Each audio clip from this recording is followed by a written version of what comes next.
રામનવમી અને ઈદના તહેવારોને ધ્યાનમાં રાખીને પાદરા પોલીસ સ્ટેશન ખાતે શાંતિ સમિતિની બેઠક યોજાઈ। પાદરા પોલીસ સ્ટેશન ખાતે આગામી હિન્દુ તહેવાર રામનવમી અને મુસ્લિમ તહેવાર રમઝાન ઈદ શાંતિપૂર્ણ માહોલમાં ઉજવાય તે માટે શાંતિ સમિતિની બેઠકનું આયોજન કરવામાં આવ્યું હતું।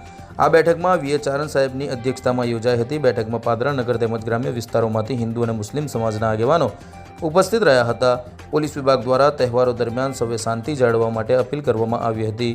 પોલીસ દ્વારા જણાવવામાં આવ્યું હતું કે ઈદ પર્વના આગલા દિવસે બજારોમાં ખરીદી માટે ભારે ભીડ થતી હોય છે, તેના કારણે ટ્રાફિક સમસ્યા ન સર્જાય તે માટે ખાસ તકેદારી રાખવા વિનંતી કરવામાં આવી છે। તેમજ રામનવમી નિમિત્તે નીકળતી શોભાયાત્રામાં શાંતિપૂર્ણ રીતે કાઢવા તેમજ ડીજેનો અવાજ મર્યાદામાં રાખવા અંગે માર્ગદર્શન આપવામાં આવ્યું હતું।